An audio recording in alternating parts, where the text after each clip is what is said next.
Благодарам, почитуван господине Зврлевски, јавен обвинител.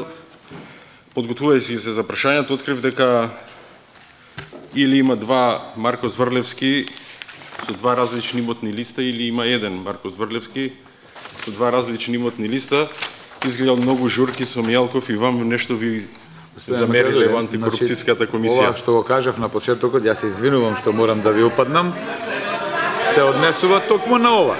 Значи, држете се до темата. А ако имаме тема за имотните листови на функционерите, ќе свикаме јавна расправа. Гледате, која било тема да сте предложиле, организираме јавна расправа, надзорна расправа, јавна дискусија. Значи, држете се до темата. Кога ќе имаме за тоа тема, ќе ги повикаме и ќе дојдат луѓето. Стварно нема смисла. Продолжите, господин Макрадули. Еве превентивно сватете го ова и да не сум во право. Ние заедно со јавниот обвинител навијавме у Словенија за кошарка на Македонија. И затоа барав се зачудив што има двајца или еден, тоа прашувам. Вие, господин јавен обвинител, формално, мислам, сте човек кој треба да го има одговорот на прашањата, кои на многу граѓани во Македонија јавно го поставуваат или се плашат да постават, да во нивно име го постави, за жал сега покојниот Никола Младенов, а тој колку чини слободата во Македонија. Вашиот претходник Шврговски мандатот го заврши без ниту еден отворен случај, заедно не ги видовте еврата во шишето. Додуше сега го има најубавото БМВ по Скопските улици и е советник на италијанската фирма која управува со Дрислас противно на одлуката на Управен суд. Вие започнавте со мандатот влегувајќи во нов джип, додуши тој е на МВР, не е на обвинителството, во зграда од 13 милиони евра, за кои го очекувањата на Груевски се, цитирам, сега ќе има поефикасна и посигурна работа. Искрено го ценам што во едно интервју, за разлика од други, признавте или искрено одговоривте. На прашањето дали сте човек на владеачката структура, вие одговоривте. Цитирам, владата си има своја стратегија во кривично-правната сфера и обвинителството е важен сегмент. Затоа, кога Европската унија тврди дека во Македонија има селективна правда, индиректни политички притисоци, загрижувачки последици за судиите, пресуди кои се невообичаено забрзани и притворот е казна, кога суди обвинители, како Гешковска, се напредува кога низините предмети паѓаат, а денеска надвор од Законот за собрание не сака да дојде овде што е кривично дело. Кога Хови тврди дека не треба да се менува волјата на гласачите изразени на избори, а вие без имате обврска за тоа, цврсто образложение да ни дадете зошто го држите Шиповиќ во притвор. Човек кој доброволно тргнал да се враќа во Македонија многу порано, ова е бординг картата од Виена за Скопје. Кога цел демократски свет смета дека казната на Кежаровски е преседан и служи за притисок кон новинарите, а вие барате од домашен притвор да се врати повторно во притворот во Шутка и после 5 месеци, моето прашање е следно. Дали чувствувате одговорност?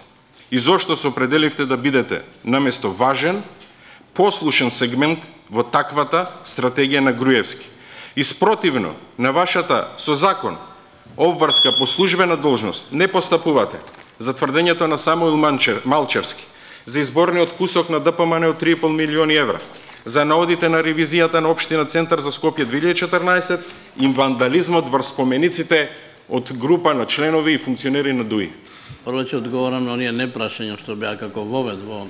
Значи, државните функционери имаат при секоја промена на функцијата да дадат нов имотен или нов евидентен лист, анкетен лист и веројатно затоа таму има два, не знам зашто нема три.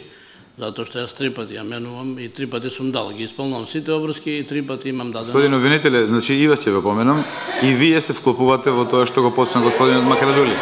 Држете се вие до темата на која што е јавната расправа, иако тоа господинот Макрадули не го правеше. Продолжете по темата. Почитуван председателе, вие дозволивте на пратеникот во воводниот збор да даде 10 прашања и јас сега не можам да ги одвојам тие 10 прашања од последните 3 прашања, затоа ќе одговорам на сите прашања поред, ако ми дозволите, а мене не ми пречи. По однос на тоа зошто Гешковска овде не е, јас ви објаснив дека Гешковска не е овде затоа што не може да ја повикате као обвинител. Вие пратениците не може да ја повикате и она не сноси никаква одговорност. Јас можам да бидам повикан и можам да одговарам на сите прашања што вие ги поставувате. На Гордана Гешковска не е паднат ни еден предмет. Значи сите предмети, значи и оние предмети кои се укинати се уште во постапка. По однос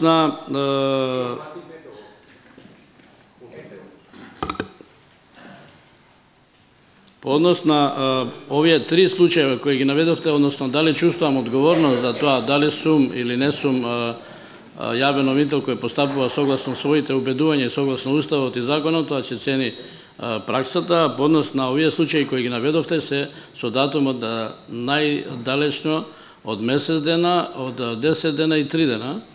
И за сите тие во јавното обвинителство се предмет на разгледување и така ги известивме новинарите и ќе се добие адекватна одлука по сите пријави кои се доставени до нас, а ќе има и обавестување дали сме постапували по предметите по кои би требало да работиме по допрен глас.